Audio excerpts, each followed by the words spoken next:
Ladies and gentlemen, welcome to Comics a la Mode, the podcast where we talk about comic books, geek culture, nerd, news, gaming, movies, TV, and anything else juicy when it comes to comic book related entertainment. I am Russ, and as always, we have Landon here. Welcome. What's up, guys? Welcome back. We're back Happy to for have you. another episode. It's a little bit later than we normally record. Yeah, late night episode. I was out with the coworkers. Shout out, actually, funny enough, talked about this today. Technically, he's like my boss. He's like the producer of the show that I work on. Angelo loves, one of his favorite comic books is the original Secret Wars.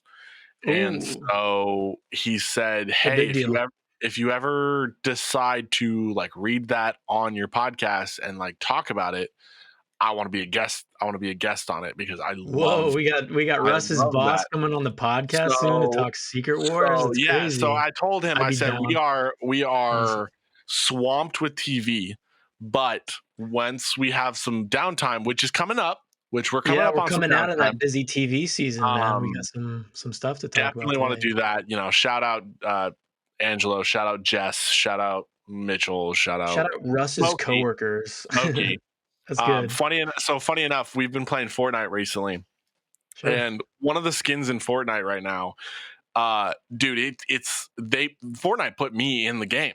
They literally did. It's like this just very white dude with a man bun. Like literally, and so we were joking about that because Smokey, his gamer tag is Smokey Cow, and so he runs this skin that's just Jonesy with a cow onesie on, and so we were just making fun of that because I don't know, we just thought it was funny. Fortnite's so wild with the skins, dude. Like, so you got like your custom Russell Spacey avatar running around in Fortnite. I've got my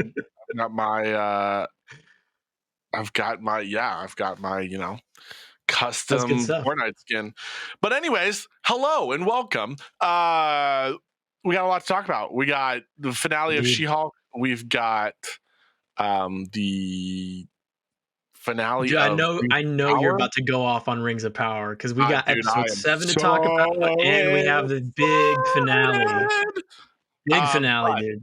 Crazy. I love it. Before that, we'll get into some comics.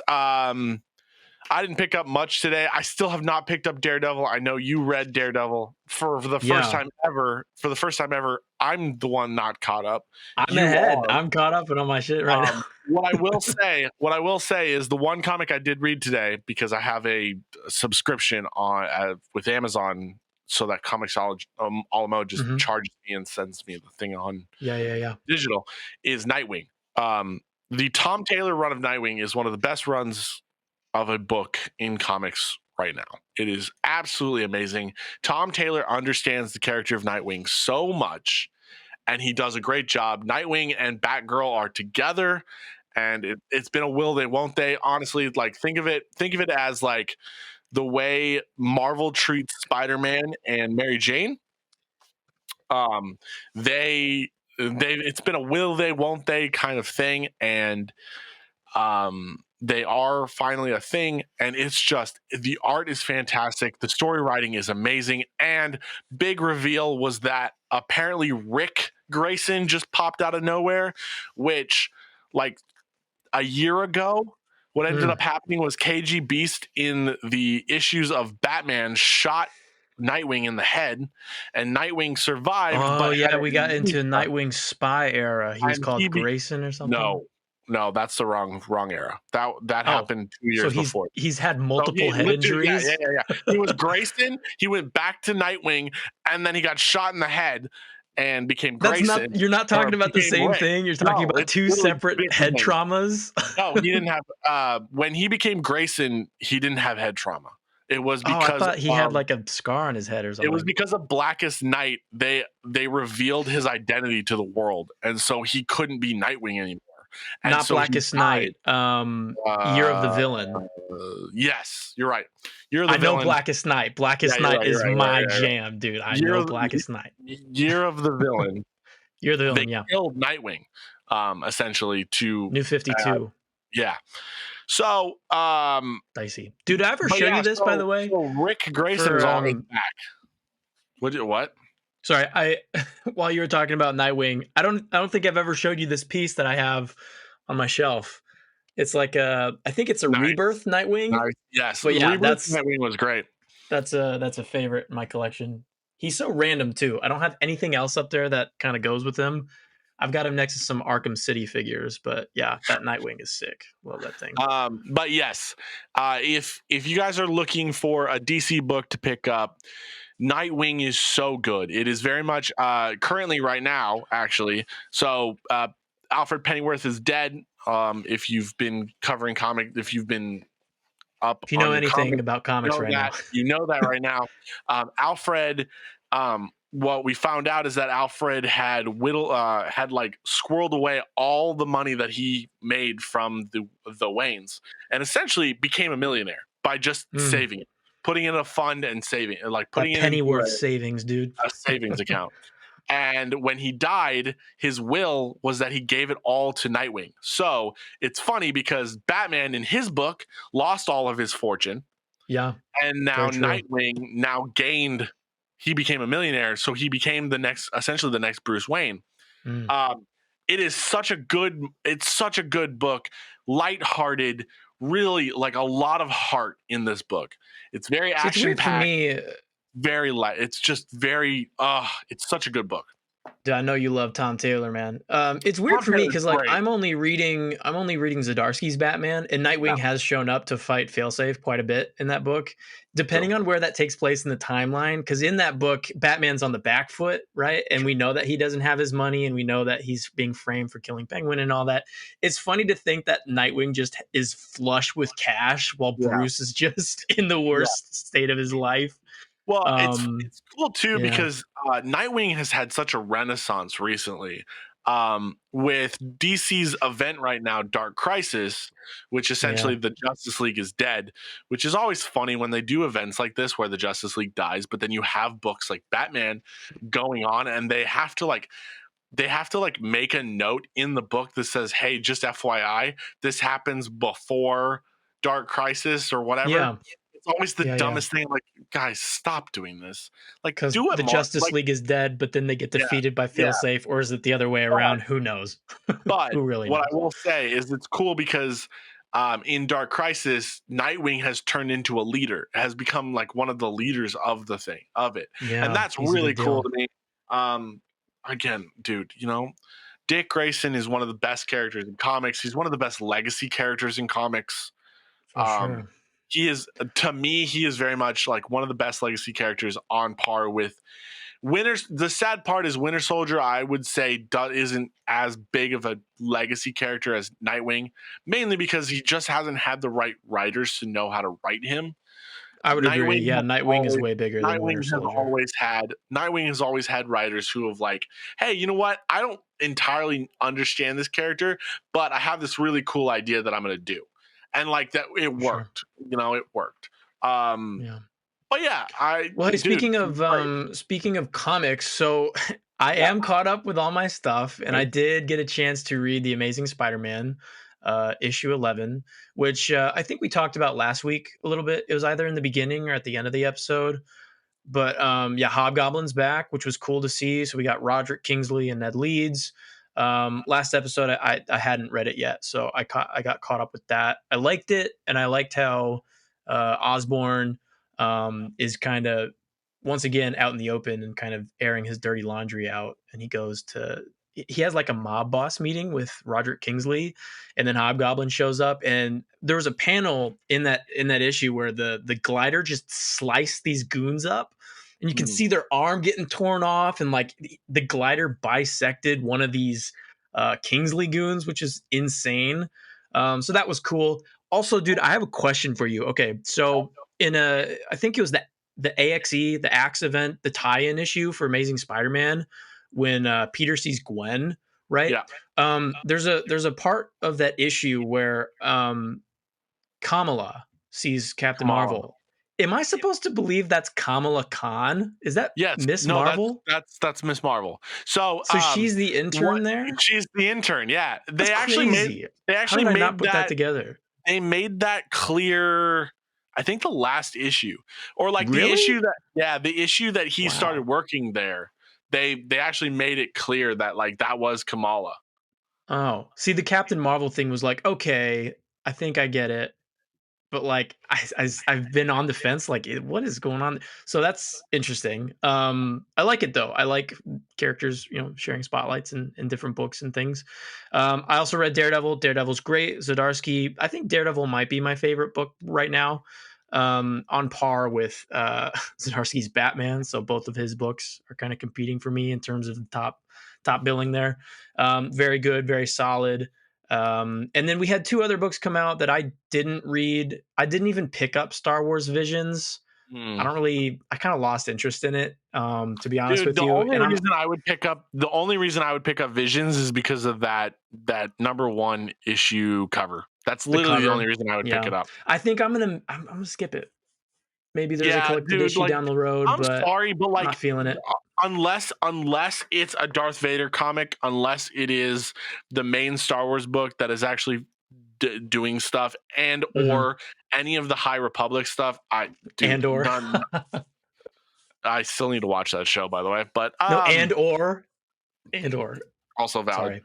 Terrible. Um, no, And then there's an comics have Eternals been tie-in, great. but not Comics have been interested in that. great. I am very interested. I'm gonna have to watch some comic historian slash comics explained on the Eternals versus X-Men Oh, versus Axe, Avengers. Judgment Day.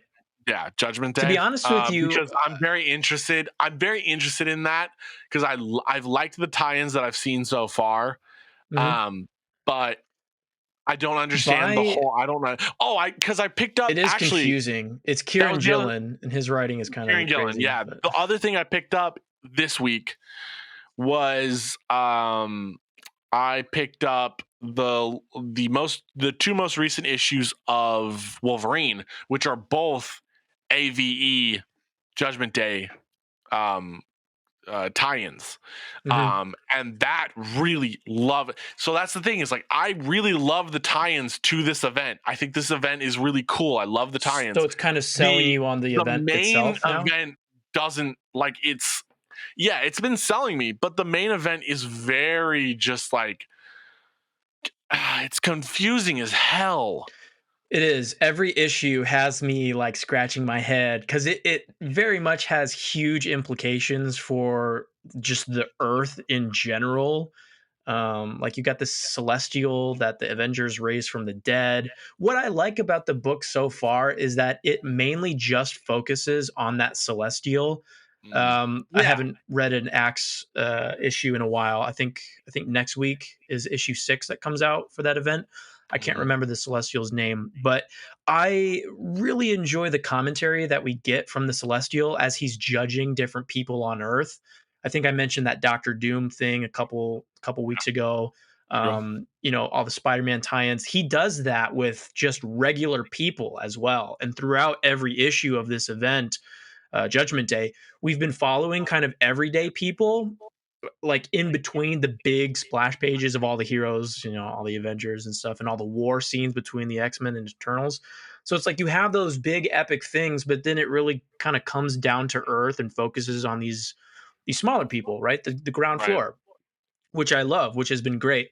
And then it's the wider implications for everything that I'm like having trouble wrapping my head around. But the event is almost done. So if you want to just write it out, I can just give you all my issues and you can read it that way.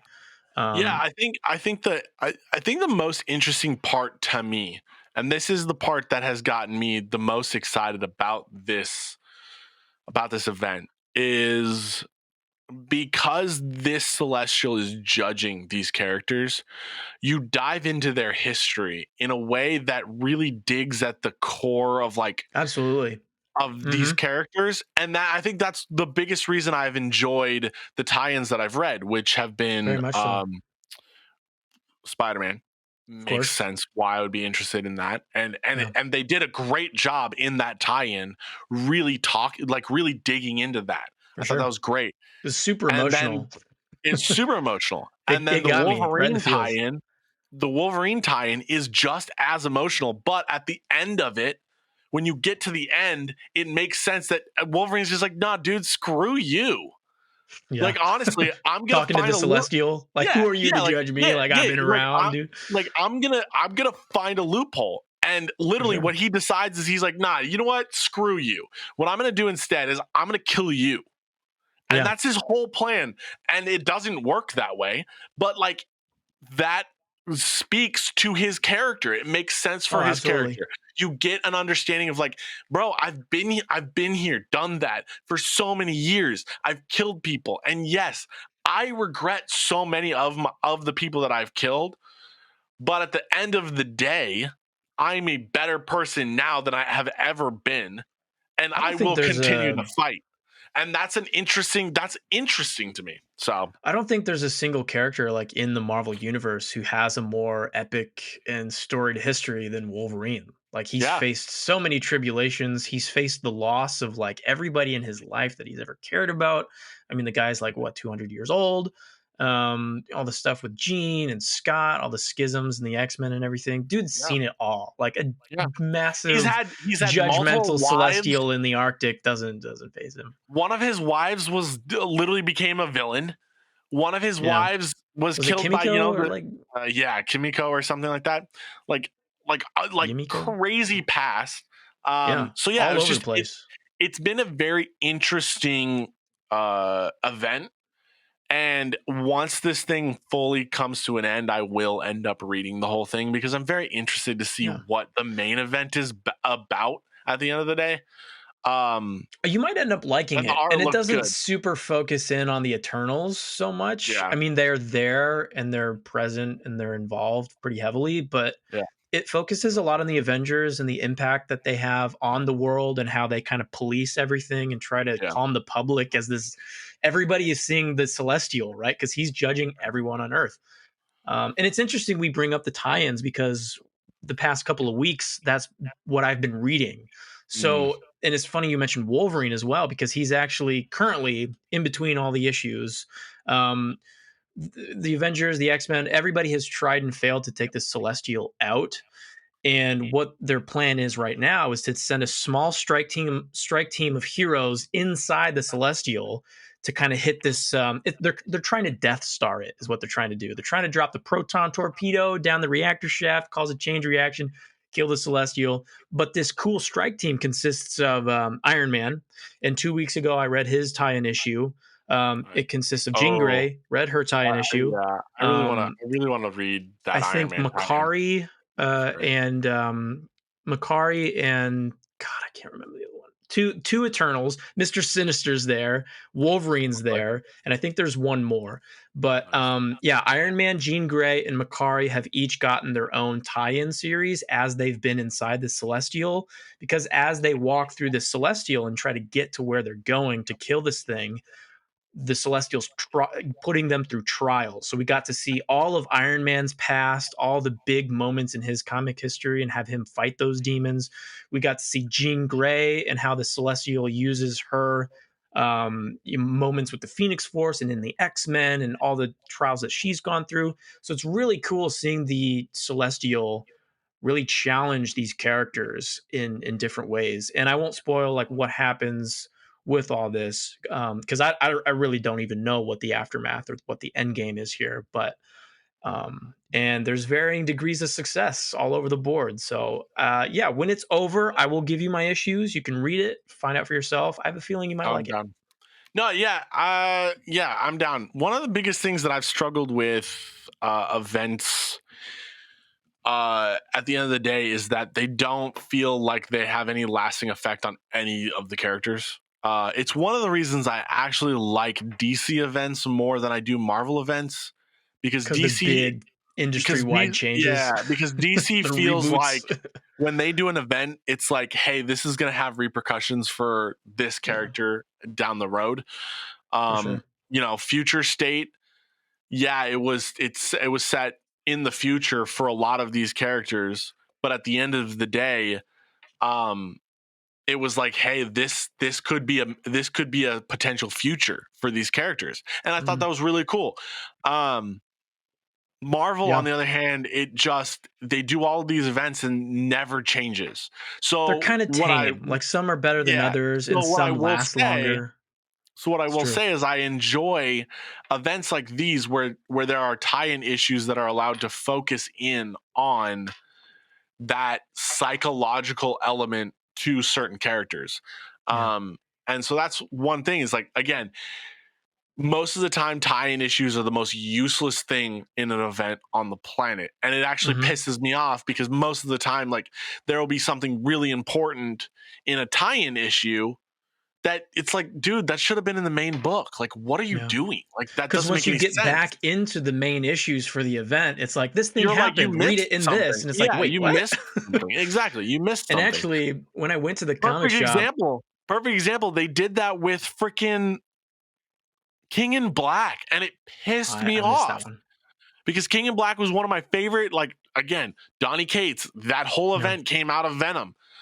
Loved that event. Pissed me off that like there were like massive details that you had to know in other books. At the Pissed me end of the off. day, like, the comics industry is very much a business. They try to split Yeah, things up so for they can sure. get your money. But, shout out to my guy Eric at Comics, at Greg's Comics, which is where I pick up all my books. He was like, "Dude, you're reading Axe. It's on your pull list, right?" He's like, "Kieran Gillen is writing these tie-in issues for these characters, Iron Man, Makari, Jean Grey, like all these. Nice. He's writing these books, and he said that these are essential to the story." So, like, Nice. my guy at the comic shop was like, "You're gonna want these." And I'm like, "Yes, give me the Iron Nice. Man one. We'll see Did how I you pick feel up the afterwards." So, shout out I think it to came out this Eric. week. Did you pick up the Eternals one shot that they That's came out the with? I picked that up last week, and I Okay. haven't read All it right, yet, cool. which is what Axe Because I Eternals number know, one is. because I know they're also doing a couple different one shots Those are the that are one gonna, shots. I keep saying they're gonna add, tie-in. I don't think that's the yeah, right no, thing. They're one it, shots is what they those are are. probably one shots. When I say a tie-in, I'm talking about like the Spider-Man one The is a Spider-Man tie-in thing. because it's in Yeah. its main book, but it's like, oh, it's a AVE tie-in. Yeah. And it'll have Um, it at the top. Like, I'm yeah, still new to exactly, like what the exactly, comic stuff is. exactly. But yeah, they're all like number ones, limited things, just one shots. But they're Yeah, cool. for sure. So Um, you want to move yeah, on to no, some news, again, dude? yeah, again, like I think the biggest news is, Black Adam comes out this week. Mm. I'm gonna be really honest, I probably will not see it before we talk about it on the podcast. But Okay. I'll give my thoughts. I what won't I will spoil say is anything. I have no problem spoiling it. I've looked at reviews and reviews pretty much sum up this movie exactly how I have Just thought about this all movie. over. It's gonna be it's gonna be enough that it like it's one of those movies that it isn't a standout breakout hit of a movie. Like it is not the Yeah. best movie ever, but it's a damn good time. The characters are really cool and you're going to have fun, and if you go into it like that, you're going to have fun. And I have no problem with the DC universe doing that.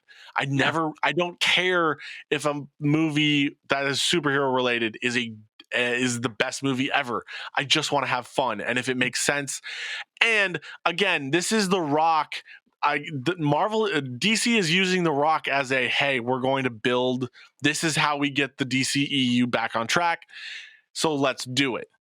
And that's what it sounds like, because freaking now we've got reports going into our news that freaking Superman's back. And he's coming Yeah. back, which I have said from the beginning, I want a sequel. I've wanted a sequel for so long. To Superman is Man of one of the Steel. best characters. Man of Steel is one of the best. Is a absolutely amazing movie. It's a great movie. It has its flaws, It but is incredible. at the end of the day, it is a fantastic movie. It really is. Um, so Some you of know what? If this brings the DCEU back, by all means, you know what? Rock, go for it. Do it. Go off, Rock. Listen, I'm kind of right there with you. I've seen a lot of reviews across the board. A lot of the critics are like, this is not that great. Like, it's just a movie. I see that thrown around a lot nowadays. It's just a movie. It's entertaining. You'll have fun, but there's not much substance to it. What I've always thought about Black Adam was like, this is going to end up being like an Aquaman situation where I go into the theater, I have fun with it, and I'm willing to sit down and watch like 30 minutes of it if I just have time on TV. Like, if it's on, I'll turn that on. I'll keep that in the background because it's entertaining. It'll hold your attention. But like Aquaman, there wasn't much substance to it. The story was a little bit weak, and I just have that feeling like Black Adam's going to deliver that. But like I said last week, I'm in it for the Superman cameo, for show, and we have reports that maybe a Man of Steel sequel is in early production, which has me super jazzed, especially Please. going into Black Adam. This has got to have been their plan all Guys, along. one of the things too, like this is Superman related, so this makes sense. Moving like kind of pulling back into comics, we are in a renaissance currently of Superman. Superman is so back when they did the future state thing, they announced like, John Kent, he's going to be older. He's older because of the whole event that made him age up, which still pisses me off because some of the best Superman stuff was by Tomasi, and that was essentially just Superman being a dad, having to be Superman and a dad, and also realizing that his kid has powers. All of that, great run. If you want like all American, like just good old fashioned comic, go read that run. It's amazing. It's the Superman Rebirth. It's the Rebirth Superman. But Rebirth. so Superman went off to Warworld. John Kent took over as Superman. There was this whole thing about him being, oh, you guys made Superman gay and bisexual and this, that, or the other. And as much as John sometimes Kent, right? John Kent, yeah. Yeah. As much as I Actual sometimes Superman. I will, yeah. As That much would as I cause will get riots. on, well, so that's the thing. As much as I will get on a case when you change a character, this, that, or the other. The problem was everybody loved the clickbait title that Superman is now bi. And I'm like, oh, God. Hey, everybody, it's not Superman who's It's actually not bi. Superman. It's his son. Chill. It's a completely new character that they generated that they decided to make gay. It's not Superman. Clark Kent is still Clark Kent, and he always will be. But they decided, hey, we're going Straight to Kansas farm boy yeah, Clark Kent. exactly. We're going to make his son, and we're going to diversify him. Whatever. Fine. That's great. For the Again, people that care about that, here's go the best off. It's part. all good. Here's the best part about that. If you don't want to read that book, don't read it. For sure. Just go find Action Comics, which followed Clark Kent. Oh my God. Who would have guessed it? There's 2 different books. So that kind of was just annoying to me, but Clark Kent is now back. He is now essentially the king of Warworld, or essentially just gave Warworld to the oppressed people on Warworld. It is now in orbit of the United States, or of the world. So all of the world governments are kind of not happy about that, because now they just have this other planet-sized thing just sitting in orbit. But one of my favorite artists of all time, Dan Mora, is created a variant cover for one of the issues of Superman coming up. And it is Superman with the new Superman family, which includes John Kent. It includes Kar-El, Kara Danvers. It includes Superboy, not John Kent, but actual Connor Kent Superboy. It includes That's my Superboy. It includes 2 Superman twins, which they're young kids that are from Warworld. That's because of his exploits. It has the daughter of Henry Irons as whatever Steel, essentially Steel Girl. Steel Girl, whatever the hell her name is. I don't know. And then I'm saying Steel Girl because it makes sense. And then it has the Superman of China. What I will say is they're rebooting. What? Yeah. Something Kong. He's actually been a breakout character for DC recently. Oh, that's like he's awesome. actually a really good character. The coolest part about all of it is they are redoing Kara and John's outfits. So Connor Kent is going back to his classic Superboy, the jacket, the full red pants. I've seen everything. that. Yeah, I've seen that artwork. It looks pretty cool. They're shaking things up with the costumes. The Superman family. John is going a slight variation of that Superboy outfit, where it's very much like his Superman suit, but he has a jacket to it, and so is Kara. So Supergirl and Superman. I guess he's still technically Superman, because now Superman Clark Kent and Superman John Kent are technically both Superman. Yeah, here it is. I pulled it up. Dude, it is. I love it. It looks It's so reminiscent sick. of It's the very reminiscent of Superboy. Superman Blue, Superman Red, Oh, like when he had those that's coming. electricity powers. Like that's the logo that he had in that era. That is coming out for their next event. So their next event is going to turn, is going to turn John Kent into like giving him his electric phase, and then it also is making Batman Dr. Fate. Here's some artwork.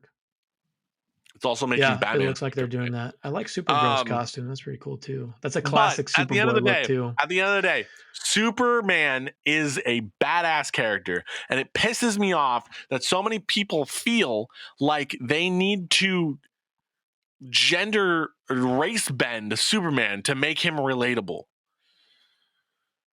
And that's why I will say, like, Man of Steel, love that movie, you know. Dude, Henry Cavill is the perfect Superman. Although I will say, I personally, my favorite Superman, even though Henry Cavill to me is still the perfect Superman, my favorite Superman is from Superman and Lois on CW. Tyler Hoechlin. Tyler Hoechlin. Yeah, he is good things. Absolutely such a good Superman. So I've clipped that show a couple of times where it's just like, here's this. They recreated the comic Superman #1 where he's holding the car. It's Action Comics #1. He did that, right? That was pretty cool. I seen that clip.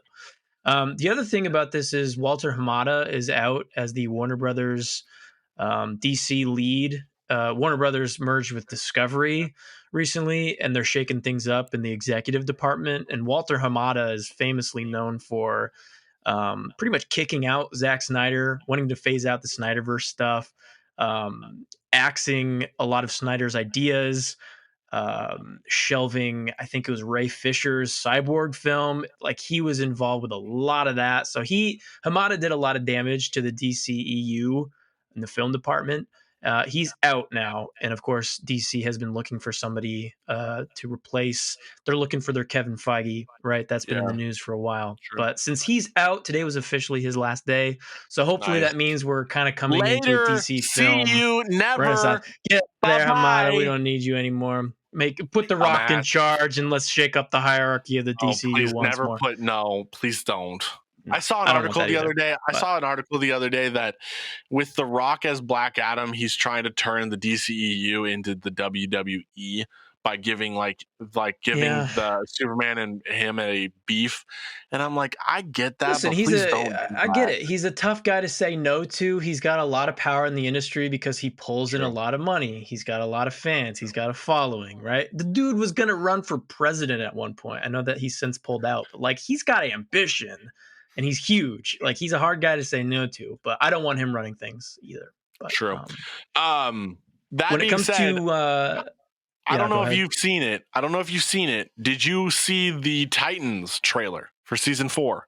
I didn't. I'm not super into Titans, but I've seen a lot of concept pieces. They just announced when it was coming out. Brother Blood.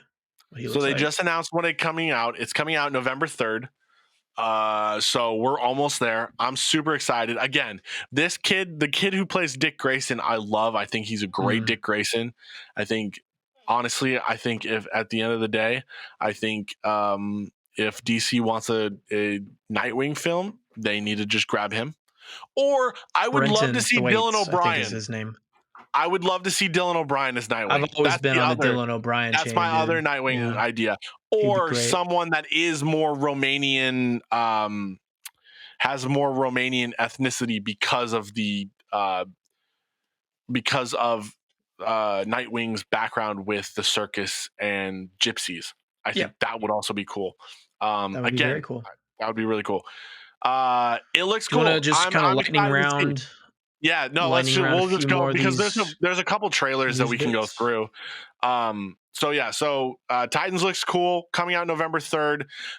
The most recent Wakanda Forever trailer looks absolutely dope. We got our first look at someone in a Black Panther costume. It looks like Shuri, but we've heard that it's not Shuri, so we don't. Maybe I think it might be Nikita. Now that I think about it, I I've want it thought to about that for a little be. bit. Yeah, me too. I want it to be her. As like a her taking Lupita on her. Nyong'o. Yeah, I'd love for it to be her. as like her taking on her lover's, like taking on her man. I was never a huge fan of Shuri. Team Nikita. Dude.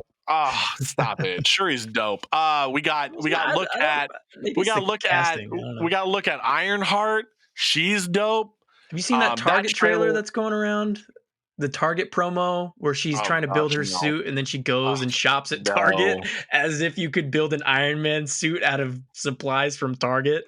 It's not really a thing, but like you see some footage from the movie and then the actress goes to Target or whatever. But I saw it in the gym today. I'm like, that doesn't track. You can't just buy things at Target and build an Iron Man suit.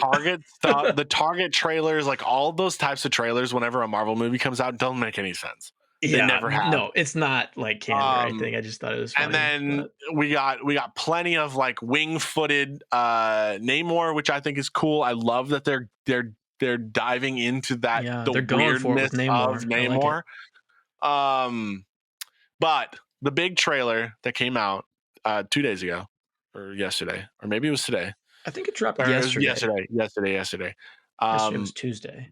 Creed 3. Now, I have been a massive Creed fan. A massive. Michael B. Jordan is one of my favorite actors, of modern actors. I have a lot of favorite actors like of all time, but actors in the modern era that are young, that have a long lifespan to them for the next 10 20 years. Michael B. Jordan is that person. He can do comedy, he can do serious. We saw him in Black Panther 1. He can absolutely do serious. But one of the biggest franchise that I love him in is Creed. I think that was such a smart idea of Sylvester Stallone to be like, hey, we're going, I want to bring this franchise into the future, but I want to do it in a way that pushes forward. And another one of those legacy characters, man. Dude, that bringing legacy, Michael B. Jordan on was just the smartest thing on the planet. Creed 1 is great. Creed, and at the end of the day, I still think Creed 1 is better story-wise than Creed 2, but Creed 2 is bad ass. I watched that movie to get hyped. I watched that movie to get hyped. Watching Michael B. Jordan and Drago's son go toe to toe and just blow after blow, I like it. Like hurts my face. Like it literally like makes me cringe because you can see how hard they are trying to hit each other. Just so good, stellar filmmaking too. And such good filmmaking. I've only seen each of those films one time. I've seen Creed once. Wow, I've seen Creed 2 once. Again. You definitely need to watch them again. It's kind of the thing, though. It's like I've seen them; they're solidified in there, and I do listen to some of the Creed 2 music soundtracks. Like I put a couple of those in my gym playlist. Like those make the rotation usually. But yeah, that's why I said I think both of them are kind of just equal in my eyes because I've only seen them once. They're great. I think they're very smart films. I like the way that they handle Rocky and his old rivalries, but they also dive into Creed and Adonis's story, which is very interesting as well. I even like, and I'm not a huge fan of hers, but I even like Tessa Thompson, Valkyrie. She's great in those films. I'm not a huge fan of hers, and I'm not a huge fan of Valkyrie, but her the way that she cements Adonis and kind of grounds him in their love story and their history together is really cool and interesting. And I like the direction that Creed 3 is taking because Rocky is out. This is an Adonis centered story, and it focuses on the rivalry that he has with Jonathan Majors, who is jacked, man. Both these guys are super yoked. They're at their best. Now we understand why he was so yoked for Marvel. Like obviously Marvel has always had a track record of making their actors get buff. So we knew he was going to be jacked for I mean, he was gonna get big for Kang, but like Kang. he's gotten But bigger for now Creed 3. we understand It was why he got massive. jacked, like why Just he crazy. showed up and he looked like a freaking Godzilla. Yeah, the man is a Dude, tank, he honestly. is a tank. And I love the one thing I do love about that too, that like he looks like he's like roided out. Like obviously Yeah. he's natural. Like obviously he's probably natural, but Mhm. like compared to Michael B. Jordan, he looks like he has been taking all the supplements, like all shooting shit up because like It really, he is and it massive. really plays well into the story too, because if you've It's seen the true. trailer, you'll see that he and Adonis Creed were friends back in the They had a day. pass. They And got in that's trouble a so little bit, and dude, Jonathan Majors ended up going to prison. And there's a line in the trailer where he's like, "Dude, I have been in the joint. I've been watching you live the life for that I 10 should years. have." That Yes. is some Dude, great conflict. I'm ready to see because these characters take blows with each other. Just and especially because wail in like that dude, third act, this is man. going to be a It's gonna be great great. third movie because This it's a the trilogy, first man. movie Love it. the first movie has him dealing with the legacy of his father. Mhm. The second movie has him dealing with the legacy of his mentor. And now the third movie is going to be having him deal with his own legacy because we see that. Oh, dude, that shot, I swear, I'm going to tear up. That shot with him and his daughter punching the bag, I swear, I know it. I know it's going to happen. I'm going to see that scene and I'm going to get emotional. I am so ready for this. Michael B. Jordan's directorial debut. Oh, yeah, that's a big thing He's too. directing this. I am so hyped for this movie. I haven't been more hyped for a movie in a while, but this is the movie that I am so hyped about. Yeah, Um for sure. Great yeah, trailer I too, like editing, such a everything's on good point with trailer. this, Shots look amazing. Music looks great. Again, okay, as this is usual. one gripe I have. This is one gripe I have with Hollywood right now. All of the like and this isn't like a gripe. This is more of a like, hey, Hollywood, step it up.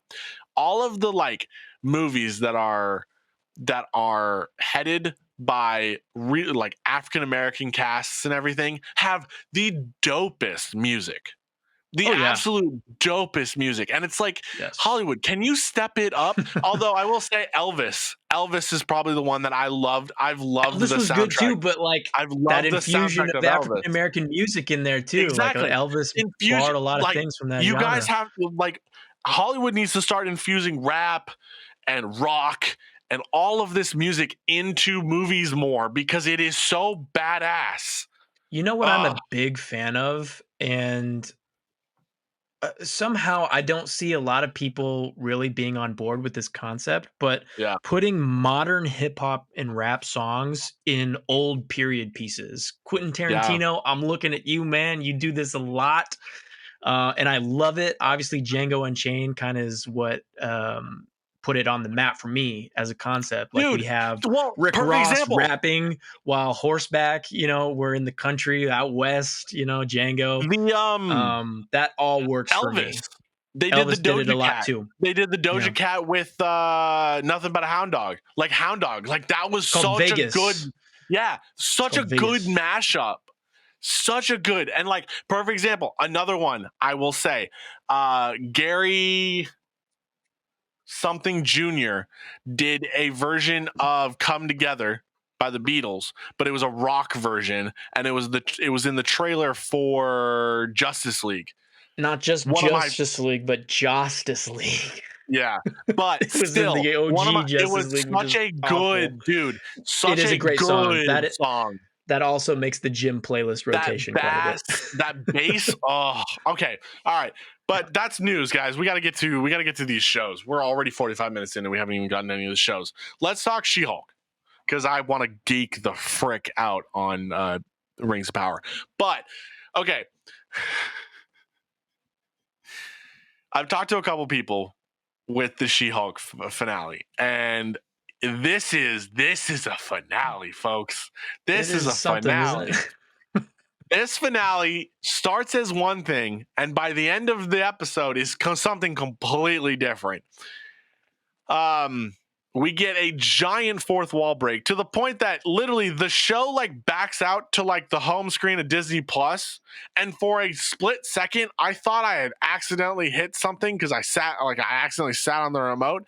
But then you have literally She-Hulk busting through Disney Plus and jumping into how Marvel was made or something like that. She jumped into one of the assembled documentaries. I think it Yeah. was assembled for like Shang-Chi or something. She's like, yeah, Yeah. that'll do. Boom. Um, Funny, I loved it. clever, I but thought it was great. I thought I it don't think worked it was for as the clever as I show. thought. I think it worked for the show. I actually liked it better than like the original ending that they were playing towards. I thought that was really dumb. I thought Oh, terrible. I hated all of the that. Hulk dude, like having the guy turn into Hulk was stupid. I thought having Banner show up was dumb. Um, Abomination being there, when the fourth awful. wall showed up, I was like, yes, love that. I like this. And then once we get Kevin, who Kevin Feige is a freaking robot, which I thought that was hilarious. That was pretty funny. Kevin, But yeah, the I just robot, thought was pretty clever. I'll give him that one. thought it was good. I enjoyed it. I loved everything that happened after she got finished with the fourth wall break. Why didn't you like it? So I thought it was fun. You mentioned how everything leading up to the fourth wall break and Jen Walters being like, "You know what? This can't be the finale. This is bad. All these storylines coming together right now, this doesn't make sense." And I was like, "Yes, no, you're absolutely right. I hate all of this." And then she breaks all all walls. There are no walls anymore. She-Hulk cannot be contained by any dimensional walls or anything because she steps right on into Marvel Studios, talks with the Kevin Feige robot, beats up Marvel Studio security. I thought the coolest thing was she strolls right along the Disney property, and you see the building with all the dwarves on it and all these pillars. Do you recognize that shot? Mm-hmm. You know what I'm talking about? Yeah. That's legitimately the Disney HQ, and I think is it not Glendale? They show I think I'm pretty sure if I remember correctly, Agent M is the guy who's just like at the front desk. I didn't catch that, but the coolest thing to me was I've been at that building. I was like, oh my gosh, I know exactly what building that is. All those pillars have these really cool plaques from very famous directors and actors. I actually got my picture taken next to the George Lucas, Carrie Fisher, Mark Hamill one. Really special moment. So that is a very cool, very interesting building. To see She-Hulk just walking around it was like surreal because I'm like, that is a real legit thing. I've been there, and now She-Hulk has been there. She steps right onto Marvel HQ. My problem with this, it was clever and it was fun, especially because everything before it, I just was not on board for. I just feel like it's something that the writers room came up with and they were like, oh my gosh, so we got this character, right? She breaks the fourth walls. She's known for like ripping physical pages in your comic books. Like she breaks all the rules, right? And I feel like it was their first idea was to just be like, what if she just breaks out of the TV and what she gets into the Disney Plus, and what if she goes to Disney and what she talks to Kevin Feige, literally. And I feel like it was just all of these first ideas that just somehow made it through. There was no refinement. It was just kind of throwing everything together. What it felt like was a writer's room that was just throwing everything at the wall.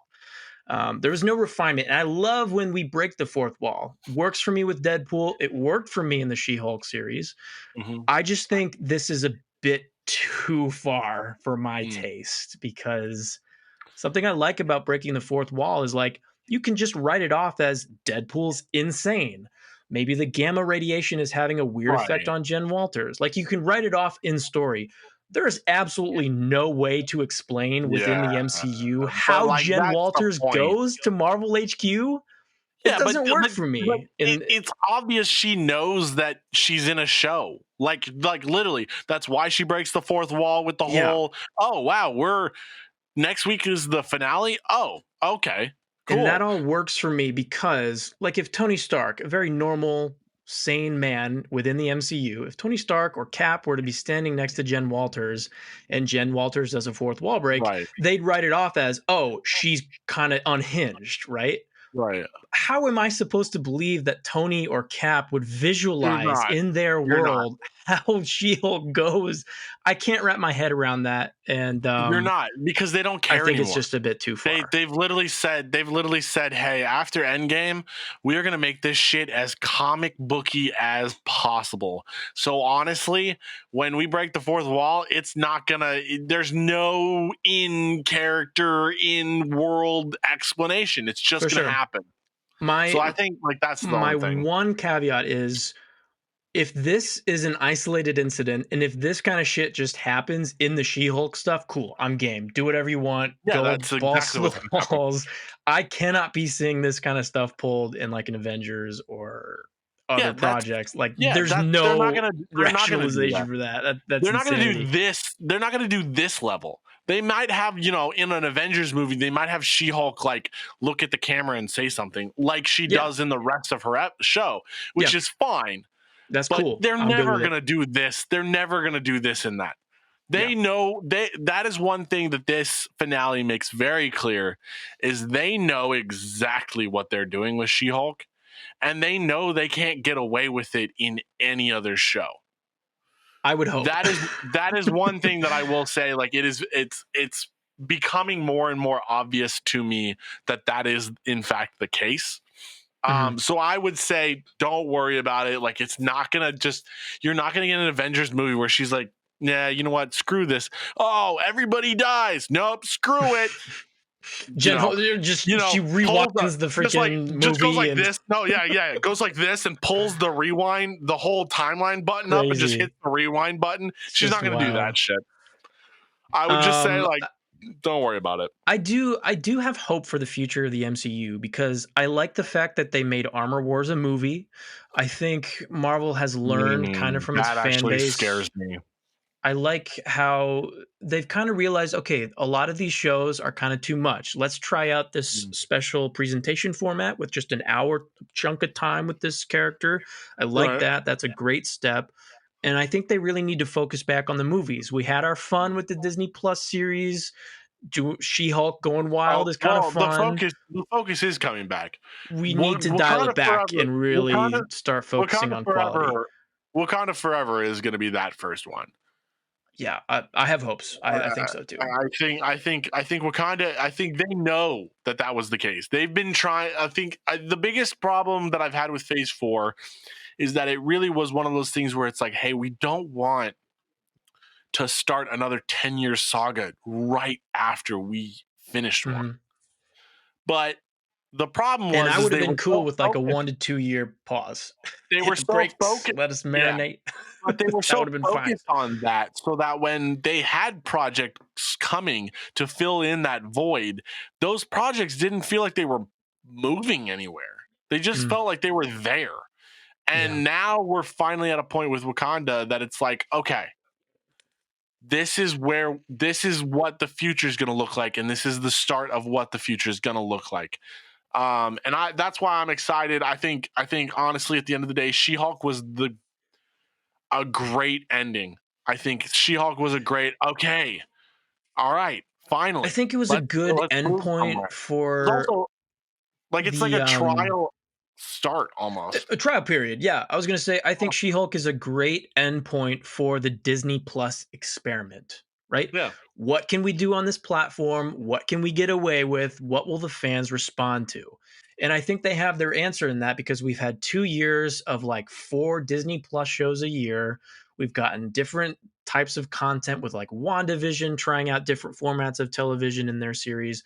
We've gotten more classic Marvel content like I don't know, like a traditional Moon Knight superhero kind of introduction thing.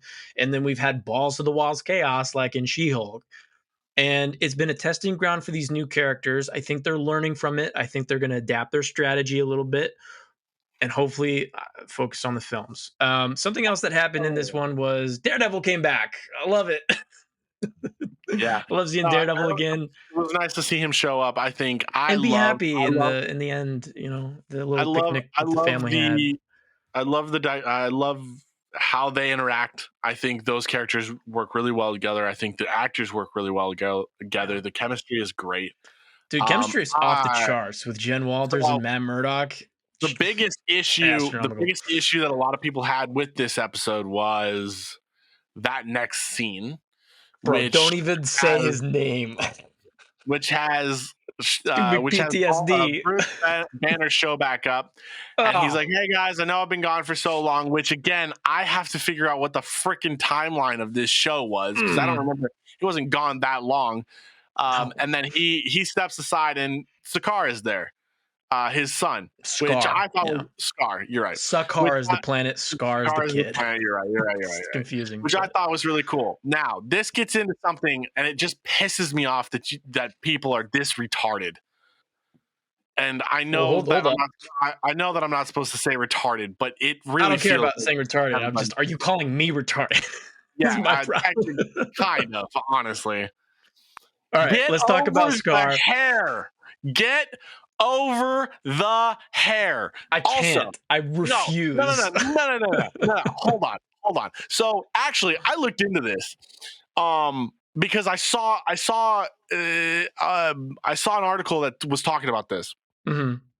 The hair is actually a traditional hairstyle of a certain, like Maori or Polynesian something or it's other. like a Polynesian. So it's obvious that's what they're going for. First off, biggest thing that I need people to understand is, like, I literally also saw another article today alone that was like, oh my god, Sakaar would have been so much better if he had longer hair, and like, that's my Trump impression. Thank you very much. Make Sakaar great again. It shows it shows like someone photoshopped like actually long hair that was like saw here that. on him. I saw that edit. And like, I get it. For I totally one, it's a understand. bad edit. Hold on. It's a bad edit, but B, I understand where people are coming from. And yeah, sure. Do I want long hair? Absolutely. Hey, dumbasses, just so you know, that Polynesian hairstyle that Scar is wearing, yeah, he has long hair. He has long hair. It's just in it's in a bun. Get over yourselves. I'm sorry, but like the first introduction of a character does not, it is a funny thing to just the first introduction of a character does not have to be absolutely 100% exactly ripped out of the comics. You're also talking about the introduction on a show that is a sitcom. So it makes sense that he wouldn't be introduced as like some raging maniac that's like, hey, I have this son. Like, Hulk shows up and he has his son in a cage because his son is like a rabid dog, just a wild child. Yeah, that's not how that's gonna happen. They're gonna play. To be fair, like, he does look moody. He does look like he doesn't want to be here. I mean, there are some shades of like the actual Scar. Listen, I am not gonna sit here and try to gatekeep the Hulk's son. I don't give two shits about this character in comics. I remember him from my childhood because it was around the time that I started reading comics, because this all came after like Civil War, came after Dark Reign, and it was kind of this weird heroic age where they were trying out a bunch of stuff. I think maybe I'm wrong. I don't care. Yeah, I don't remember. I don't care about this character. I don't care about the Hulk story. I don't care about Scar in She-Hulk. I think the design is weak, but I'm not going to sit here and try to defend this because I don't. Yeah, I think and I think it's absurd to like criticize a character that we saw for 2 seconds. Thank you. And I just don't like the design. Maybe I think at the end of the day, that's what pissed me off the most about everything that was coming out about that scene, was everyone and their mother was like, oh my god, this isn't what I wanted. Nah. It's like, all right. He was there for 3 seconds. Bring back the original Scar. Give Scar long hair. Okay, let's just he was there, my proper son Scar. He was there for 3 seconds to set up a WTF moment that would propel It was a wherever stinger. Hulk shows up next. It was like a talking That's point. what, People yeah, will remember it. People get talking, you know. guys, relax. He'll show up. He will be Scar. One thing you can have faith in Marvel at this point is that they do right by their characters. I'm trying to think if there is an exception. No, they do For right the by most their part. characters, by their heroes. You know, their villains. You know, say what you will about that She-Hulk Attorney at Law show, right? You can Yeah. criticize the show. What you I can't thought the last criticize two is episodes were great. Last three this is episodes were like great. I don't read She-Hulk comics. I Yeah. never have. But this is from what I hear, everybody's like, this is She-Hulk. So if you don't like She-Hulk, Yeah. stay away. It's not your bag. Cause like this is she breaks the fourth And wall, again, she's charming, she's that witty, she sleeps around, like all of that stuff is part of her character. Like this is the character. This is that faithful. that gets back That's just false. This is the character. They did well. I just don't care that for the gets show. us that gets us back to the biggest thing Marvel has been trying to do in phase 4, and that is give everyone something that they can get into Yeah, a little and be like, something "Hey, for everybody. if it's not for you, you don't have to watch it." Like, yeah, a lot of We these do because we're shows just into it. a lot of these shows in phase 4 do connect to, phase 5 and moving forward. Absolutely. Mhm, But they connect enough that you really don't have to watch them to understand what the hell's going on when that next big thing comes out. Or mhm, that next big thing gets you interested in that character, and then you want to go back and watch it, because then at that point, a lot of what phase 4 did was give us things that if we didn't watch it right away, it wasn't going to harm us down the road, but it was just going to give us the opportunity to then enrich our experience after the fact, going back and watching. Perfect yeah, example, Miss Marvel. Perfect example is Miss Marvel. Would I have cared if I hadn't watched Miss Marvel before I watched the Marvels? No, because I don't give a shit about the Marvels anyways. So like watching Miss Marvel wouldn't, like, seeing Miss Marvel in the Marvels wouldn't make me go, "Oh my god, I want to watch this show." But if for some reason in the Marvels there's a scene that I was like, "Oh, hey, you know what? Miss Marvel's kind of a cool character. Like, this girl actually seems interesting." go back and watch your I Disney can Plus. go It's back and watch the I think Disney your Plus stuff. point if I could just sum it up briefly, Yeah. is these Disney Plus shows are always gonna be here. If you Mhm. don't catch it on its initial release, and if you don't watch it week to week, and I like that aspect of Okay. week to week shows, talking about it, figuring out what's coming next. I like that aspect. Yeah. Even if say what you will about the show, but it's Even if fun he to complains talk, about it right? every once in a And while. that's our game. That's what we do here. We watch these shows, we talk about it week to week. I love that aspect. But for the casual people, they're like, I have no interest in She-Hulk. But if she shows up in Avengers and like rips the Vision in half because Wanda's going crazy or something, like in Avengers Disassembled, people are going to be like, "Whoa, that was sick." Oh, there's this show on Disney Plus. Let me go back and check that out. Let me see what that's about. Exactly. Let me get a little bit Exactly. more She-Hulk in my life. And that's great. And I'll always have Disney Plus because Star Wars is my life. So it's always going to be available to me. If I didn't have this stuff that I do, I might have missed She-Hulk. I might have missed Miss Marvel. But further down the line, when these characters become really important, that stuff's going to be there for you. So Yeah, for sure. I don't really have any other At, thoughts. at the end of the day, what would you say? Did She-Hulk win you over more than anything, or was it just kind of the same for you? No, and if I could just rank some of my Disney Plus shows, Okay, it changes all the time, but just do it. based on content alone and kind of what my interests are tailored towards, She-Hulk's at the bottom. I got to be honest. And I liked Miss Marvel That too. doesn't surprise Big me. shocker, big surprise, very fun, a lot of smart character work in there. But Miss Marvel's closer to the bottom as well, because I just like Moon Knight more. I like the Hawkeye stuff more. Like that's what's at top for me because that's the stuff that I like, and that's Sure, geared more towards my interests. But for sure. um, and I've, I I've think said before that a lot of the MCU stuff isn't bad. Like none of this is Oh yeah, absolute no, so shit. terrible. It's just you like stuff more than others. So, what'd you For think? sure. Um, I mean, we said it kind of as we were watching it. I think the first 4 episodes were exactly what I expected it to be. For the most I part, yeah. didn't. I didn't hate it. I didn't love it. I just it was there, and at the end of the day, I enjoy it more than you do because I enjoy sitcoms. Yeah, I That's hate why sitcoms. that's Like, why I grew up on that.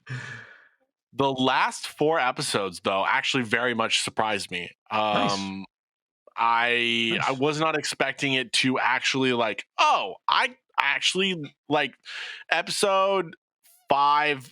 I kind of still somewhat lump that into the first 4, but 6, 7, and 8 I really enjoyed. I thought bro. they were Ribbit and good, Rip It is a great episode, and I think we can dude. all agree The Daredevil introduction of is the introduction back. of Daredevil and the way they did Daredevil was Love it. perfect.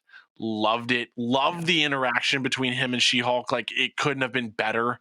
Yes. Um, Wholly so agree. I think I really do think the last 3 episodes really turned me around on the show. And like I think I'm much more with the whole of the show in I liked it rather than I don't hate it, I don't love it. I think I'm actually more positive on the show because of the last 3 episodes. Um, Yeah, they went but out yeah, with again, their I best will foot forward. definitely rewatch this show now that it's all out. I will definitely rewatch it, and I've only rewatched Hawkeye. I think Hawkeye's the only show I've rewatched. So, I rewatched Moon Knight because I oh, loved it. nice. That will be one of those things that, like, it has rewatchability to me. Um, I'm more interested in what a season 2 will do, what a season 2 can do. To be Um, I'm honest, I'm more interested in seeing her character in the other projects that she could show up yeah, in. same here. I That's think what I I was gonna think say is what is I think next for her season 1 character? I think season I 1 like did a that really mystery. good job of launching her character to me, and Mhm. I'm very excited to see where she pops up. Yeah, Because Tatiana Maslany as is She-Hulk, amazing. the She-Hulk Oh, character herself is she's amazing. what probably the best part of the whole series, aside She's from great. Daredevil, of course. She the She is a actress, perfect casting. she's not the problem. The No, problem is kind of the greater stuff with it. just But yeah. The that story wraps up being my opinions for the hard. finale. Yeah, for sure. Me too. And I The know you other want to be talking so then the second finale that we Rings have of to talk Power. about is Rings of Power. All right. Okay. So I have this disclaimer needs to be made. Um, and at this point, if this isn't something that has crossed your mind, like, come on. This show is going to take creative liberties with the source material. Just gonna throw that out there for everyone. The diehard Lord of the Rings fans and non-diehard Lord of the Rings fans. This show is taking liberties. Mainly, one of the big reasons for that is that Amazon didn't buy the rights to the Silmarillion. They bought the rights to the appendices. So all of this is coming from the whatever appendices have said about the histories, not the actual book that was written about the histories of what happened in the first and second age. So this show is going to take liberties, Mhm. massive liberties, and we see that in this episode perfectly. First off, I know we didn't really talk. We talked about some episodes. We haven't talked about other episodes. So I'm going to lump this finale and pieces of the episode before this in Yeah, so together. the finale was Kind of- episode 8, and we didn't talk about episode 7 last week Yeah. because we're like, we're gonna talk So about all of it. So episode Oops. 7 was really good. So that's the biggest thing is this show got off to a very slow start. Again, in my opinion, I think the first 4 episodes were very slow, but I loved every minute of it. Mhm. And it wasn't until episode 5 that everything started to pick up. That was where the ball started to roll. I think episode 4 was really where it got all the pieces in place that it wanted to get in place, and then it was just like, all right, here we go. Um, And so 7 ends on a huge thing because we see a Balrog Oh because yeah, they didn't because capitalize of on that in the finale. because of the Silmarillion, It's and I'm crazy. glad, or not the Silmarillions, the Oh, that just clicked for me. the Yeah, Mithril, the Mithril. And I'm very happy that they didn't capitalize on the Balrog. I'm glad that they kept that as a hey. The one thing I will say is this fits really into the they're going to take liberties with the source for material. sure. The I'm gonna Balrog interrupt you isn't real quick because good. I'm gonna let you go off, right? Yeah, yeah, yeah, yeah, Um, yeah. I just have questions about okay, what is mithril? Because I don't know what that is. Okay, so Mithril is. Do you remember in the Lord of the Rings? You remember that shiny white mail suit that Bilbo gives to Frodo, and then that saves Frodo from being impaled by an ogre. You Yes, remember? Yes, that's made out of yes. Mithril. Is it the It blue is rock that Durin and the elves no, in the mines? What's the no. rock? That rock is Because they that's use that, the they forge Arkenstone. the That's the rings with it or Arkenstone. whatever. No, they do not forge the rings with it. Oh no, no, no! That little piece, The that little piece. blue infused rock, yeah, it brings the leaf back to life. Okay, first off, it's not blue. If you think it's blue, you're colorblind. It's definitely not blue, dude. Is it white? What is it? Is it Bro, purple? it's like no, it's like white. It's like a It's white blue. and no, it is not There's a blue. blue ring, a Okay, green ring, and a red no, no, ring at the end, right? no. No, there's a blue, white, and red. Blue, The white, and white red. is from the mithril. The Huh. blue is just a different stone. Well, that makes sense. So, I'm still um, confused. That's okay. so so mithril is this ore that is as light as a feather, but is as strong as like steel Mm, slash silver kind of a so thing. perfect for armor. That makes sense. It's Love it. great for armor, yeah. But they don't have a lot of it, and thus like some of that, yeah. So, anyways, Enough for the a other hobbit thing is torso. yeah, exactly. So, well, the reason they don't have a lot of it is because when they were delving deep, that's what awoke the Balrog, which is then what turned Khazad-dûm into Moria, and Mm, essentially turned Khazad-dûm into a graveyard, essentially. yeah, the dwarves are screwed, basically. So, one of the biggest things that showing the Balrog in episode 7 does is it lets us know that they are moving the timetable up when it comes to the Balrog. So the Oh, Balrog okay. is supposed to come. It isn't supposed to come until the start of the third age. Like it is one of the reasons it like at the it's around the same time that the first War of the Ring happens, where Isildur slices the finger off of Sauron to get the Mhm, ring. mhm. Those two events, that and the Balrog awakening, are kind of the two things that usher in the third age. Wow. The Balrog awakening happens after once the third age is already issued in, Mhm. but it's kind of one of those. It's kind of one of those things. Gotcha. So they are playing with that. So obviously, it looks like the Balrog is going to be awakened now in age 2, which at the end of the day is fine because now it's obvious that they're going to be essentially using Durin the fourth as hey, this is the Durin that this all happens. He's the one that the Balrog is the reason that the Balrog is named Durin's Bane because Oh. the Balrog is going to be his problem.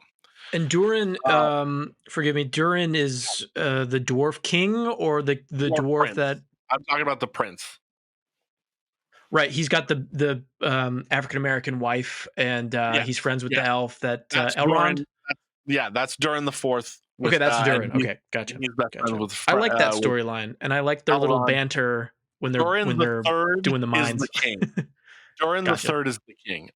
Okay. In Tolkien, his writing, there were never two Durins alive at the same time. It was Durin the third, and then it was like four other kings, and then it was Durin the fourth. Then it was like Okay. four other kings, and then it was Durin the fifth.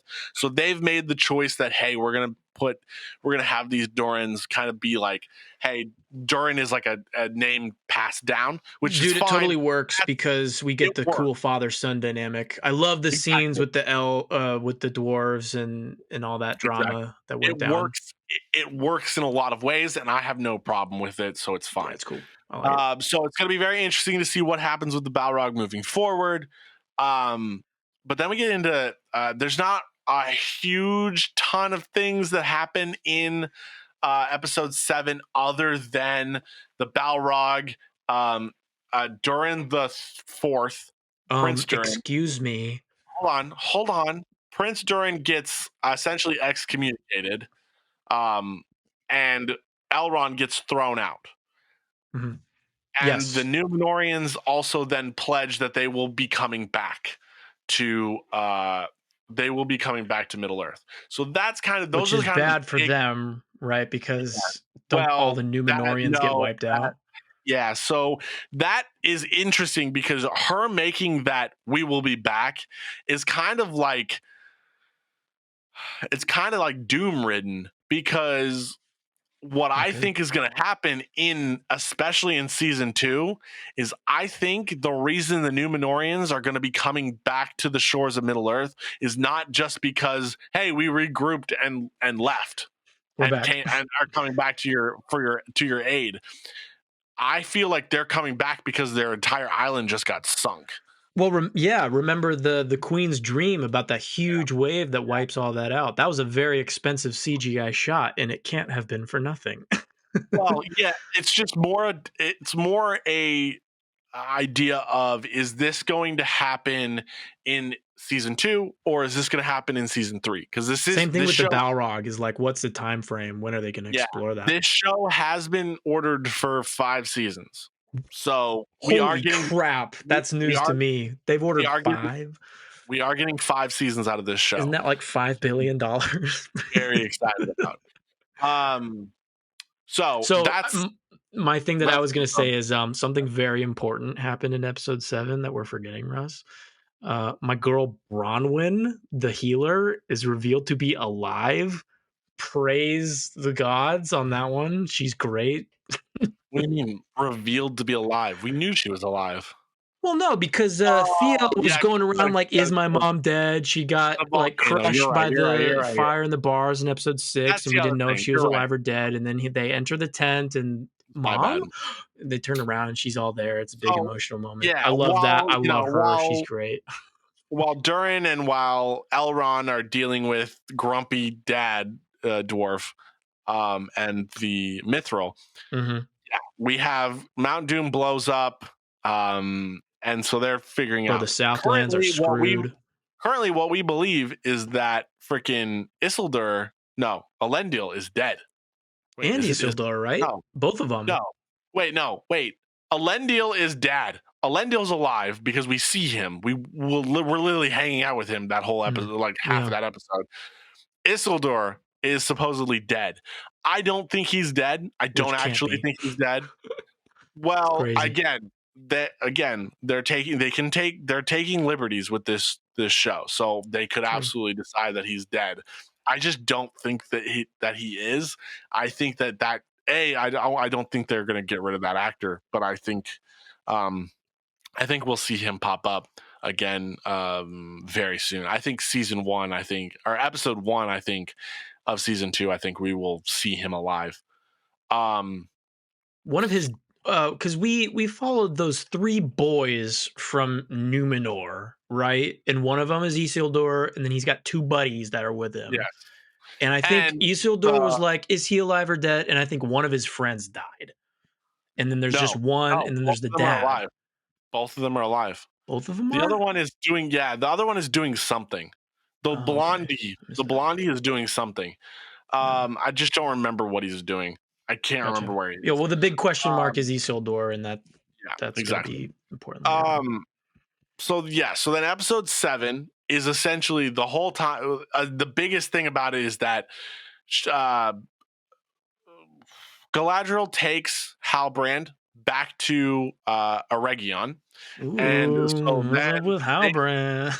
So then the biggest thing that happens throughout the episode is that they're like, hey, all right, here's how do we get this Silmaril, like this little piece of Mithril, to do what we needed to do. And essentially their big thing is like, oh, we need to amplify it, this, that, and the other. Halbrand starts acting very strange during this Halbrand's so episode. weird. He's a little quirky And boy. especially because he knows how to, he knows how to build things. He knows how to be a smith. He's a little too smart for his own But good. yeah, Galadriel's like, he what? How do you starts know saying this? things that like it feels like he shouldn't know how to do, and then he becomes really good buddy with like Celebrimbor Mm-hmm. or Celeborn. Celebrim? No, it's Celebrimbor. Celebrimbor. Crazy Um, name.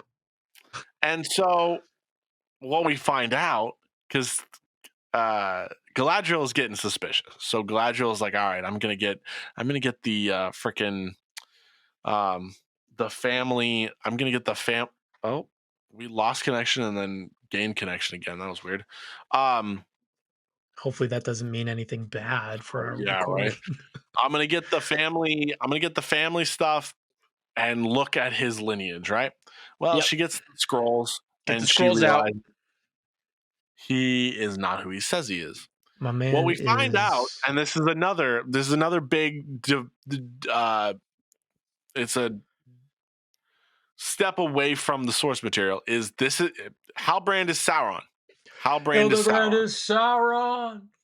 That was Which is also crazy. funny because I went nuts. I was like, the entire time we're being suspicious of Halbrand, though the cultists are dealing with the stranger and yeah, telling him that he's Sauron. And that was really cool because I was like, I'm literally when I remember watching and I'm like, okay, wait, okay, so he's Sauron. Man, yeah. I really mispicked that. I really like didn't pick that right.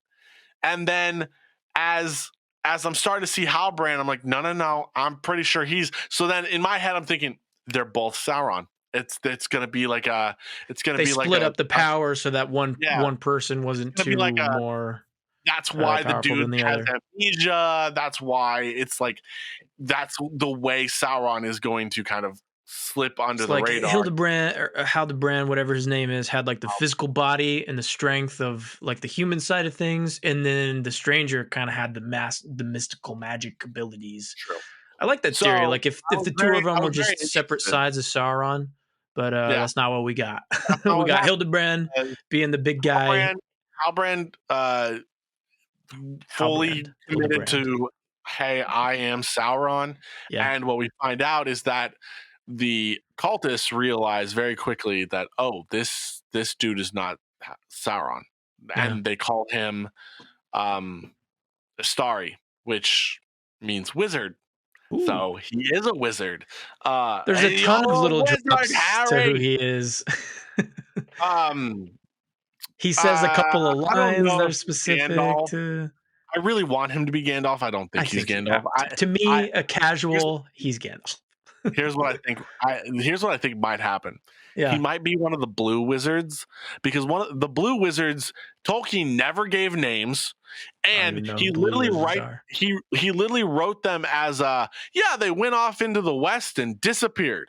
So Mm. literally this show could be like, hey, you know what, this guy, he's gonna be a blue wizard, and then they literally can do whatever the hell they want to his story because at the end of the day, when this thing ends, all they have to do is write that he walks off He into the just went west away. and disappears. like Dude, yeah, I guess these it's I so didn't even easy know for blue them. wizards were a thing, but like, Yeah, yeah, if they're blank slate characters and they have no real impact, they could just they're go off and do completely whatever blank they want slate with them. characters. So I like, think he's but Gandalf at because the end of the day, he's I do think he's Gandalf because of the way his interaction with the Harfoots. I think it'd be really cool if yeah, the it's whole like, come reason on. that he sticks around the hobbits and It would he be the has such weirdest a twist fascination with ever if he was not, yeah, because true.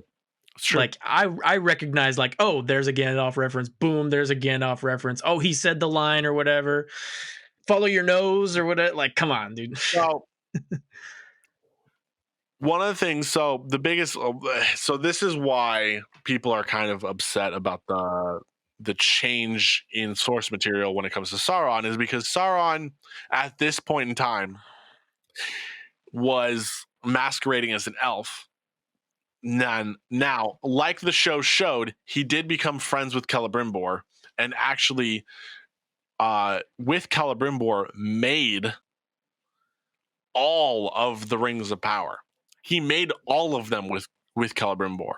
The biggest thing is that once he made all of the rings, he left.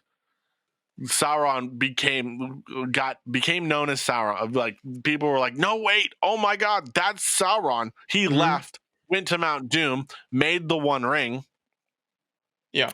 And then during this time, that's when the elves hid their 3 rings. So they hid the 3 rings that we see made in the end of Okay. this. So At it the end of this seems like instead of Sauron making all the rings. buddying it up with Celebrimbor and the elves and creating all the rings, the series is kind of taking its time and just forging the 3 elven rings. So it's like Yes. every season we'll get So a I couple more think, rings, it seems like. yeah. So I Okay. think what will probably happen is that next season, I have a feeling that we are going to focus more on the dwarven rings, the 7 Yeah, dwarven rings. that would make sense.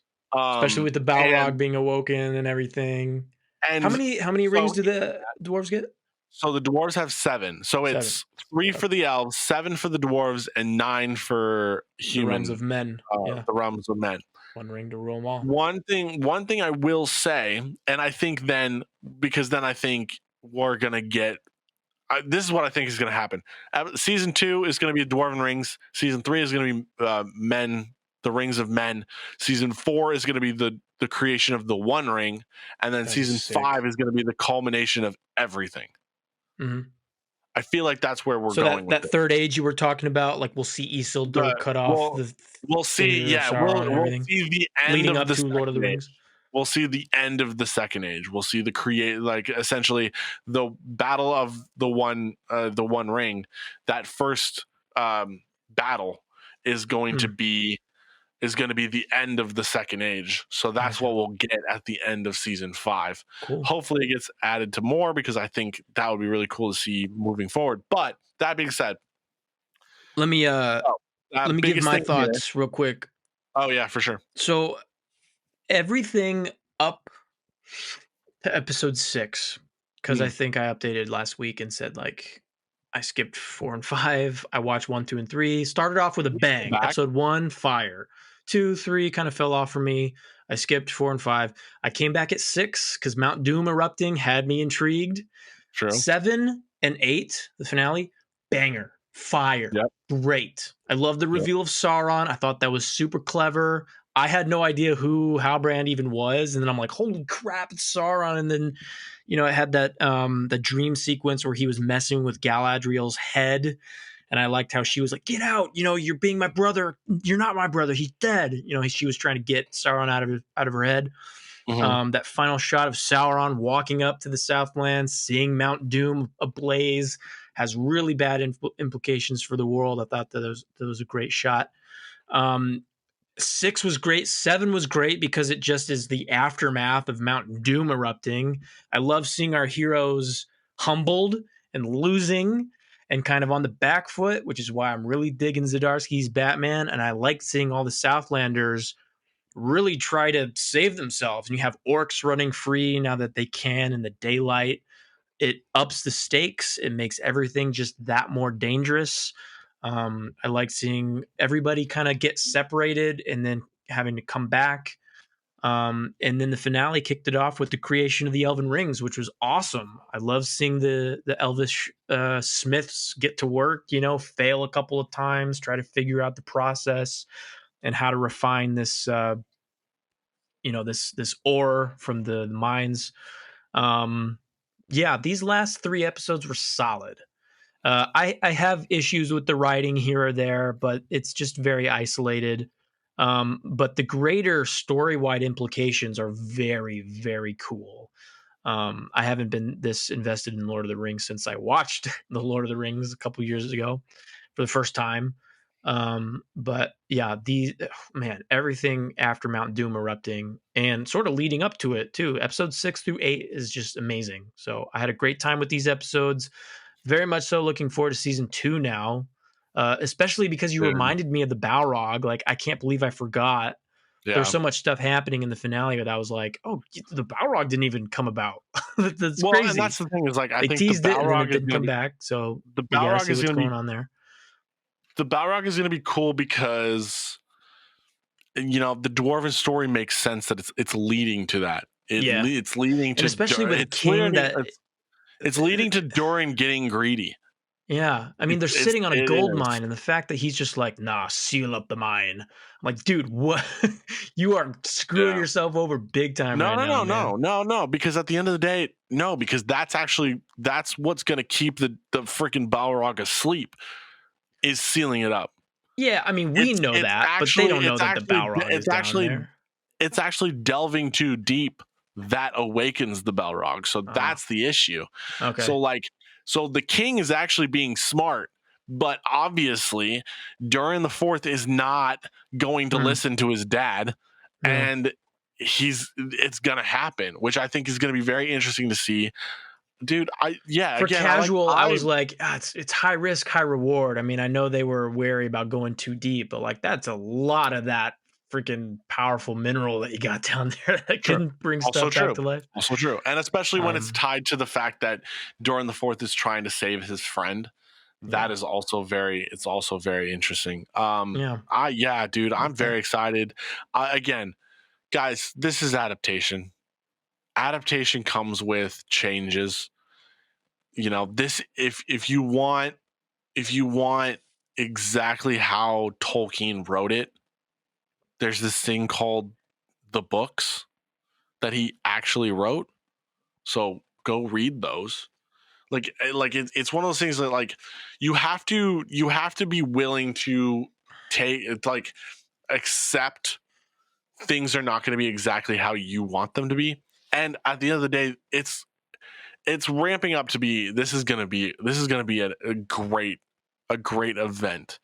Mm, And I'm excited to see what happens in season 2. I'm very expensive. very happy with what happened with season 1. I think so yeah, I'm excited. I'm excited I'm too.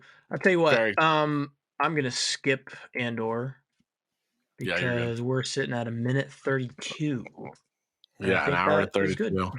I think I honestly I think yeah. Well, I enjoyed again, hearing your now thoughts on the Lord of the Rings stuff because we've been kind of hit or miss talking about it, which is yeah, partially my I feel fault. you. But Well, and that's the thing is now that we're geez, now that we don't have like 4 shows all current at the same time, I first off, I'm going to be able to try to catch up on Andor, but we'll say this, Modern Warfare 2 comes out this weekend on Friday, and so does Gotham Knights. So I'm going to be tomorrow for very pre-orders, Oh, that's true. I have it pre-ordered. So yeah, I I put it on I the have to check calendar. it. So It's there.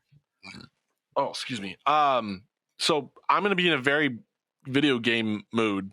I am going to Very try to gamey. get to I am going to try to get to Andor. Mm, I think what we're going to try to do once I can figure out how to get it set up is what we're going to try to do is we're going to do Gotham Knights allows you to do a 2-person co-op. So I think we're going to try to play 2-person co-op and play through the campaign of Gotham Knights. I think that would be fun for the yeah. channel. We'll post, maybe we'll do like 30-minute segments and post them on the YouTube. Yeah. The two of us will play through all of the characters, and then maybe at some point during the campaign, we'll probably both decide on what we're going to main. I Mm, have a feeling I will want to main Nightwing I have a feeling too. Just because it's Nightwing. But I may, Dude, I'm feeling Batgirl. I've heard I love her Batgirl is design. very, very OG, like what you're used to when it comes to Batman and the Arkham games. So like Yes, that's probably that's what I'm looking for. I might be switching between um Nightwing and Red Hood a little bit. Yeah. Very excited for it. But I will be trying to catch up on my Star Wars shows. We have Visions or what's the Star Wars show coming out next week? So Tales of the Jedi, Tales which of the I Jedi, figured which out, we're gonna push actually because we got House of the Dragon episodes 8 Yes. and 9 as well. So Right. the finale of that So drops next we weekend. have House of Dragon next So week we're that gonna we push will Tales of the talk. Jedi because there's enough stuff to talk about, and it'll give us time to watch those, digest those. Because I think the whole thing is dropping same day. They're not releasing it Sweet. episodically. I Sweet. think I can't confirm that or not. I'll figure it out. But Yeah. because Next week we'll I talk see a lot of comics. early reviews and stuff. We'll People talk have House seen of all the Dragon. episodes. I'll give my initial impressions of the Modern Warfare 2 campaign because that comes out this weekend, and I will definitely be playing that. Also, Black Adam. But you know Um, what? If you haven't seen it, maybe we Black could push Adam that comes too. out. Yeah, Do you want to push it? I'm kind of down to push it. The only issue is that That's fine. Black I'll give Panther like my comes out initial thoughts, November and then we can 11th. really spoiler talk it up next episode. The Black Panther comes out November 11th. we're close. I've just Hold on, let realized me now we're pull up the getting close. calendar. There's got to be a couple episodes in between Yeah, Black we'll Adam and have Black time. Panther. We'll have time. I think there's one episode between the two. Is there? Yeah. Hold on, let me pull up the calendar real quick. We can wrap this up. But Andor was a bridge episode, so it was after okay. that Aldani mission. So it was kind Okay. of a filler episode, but Sweet. not in the traditional sense. It was still very Sweet. solid. But we'll talk about that next week. Yeah, no, well, yeah, we've got plenty to talk about. We will talk about Black Adam next week a little bit. We can talk. That's the one thing with Black Adam. I feel like we're gonna be able to, as more and more news after this movie comes out, I feel like we're gonna be able to talk more and more about things from the movie. But Landon will give, his thoughts. I'm seeing it this because Friday. He's Very going to see excited. this Friday. I need to wait a minute to watch it. But yeah. So With that, including guys, next week's podcast, yep. and the podcast after that, and the podcast after that, we have 3 episodes in between when we'll talk about Black Panther. So we can do That's Black Adam right, because anywhere we have in that. one on Wednesday before freaking. Yeah, there's a Wednesday before Black Panther. That's So right. 3. Okay. 3 episodes. Cool. Sounds good. All right, guys. Well, with that, we will bid you adieu. Have a great rest of your guys' week. Thanks for hanging out with us for an hour and 40 minutes. Almost. If you want to talk to us about Lord of the Rings, Rings of Power, let us know what you thought. I know it's a very divisive show. I know there's a lot of people at my work that hate it. So yeah, it's very divisive, and I'd love to hear kind of thoughts and opinions. But with that, we say so long. Later, guys. See y'all.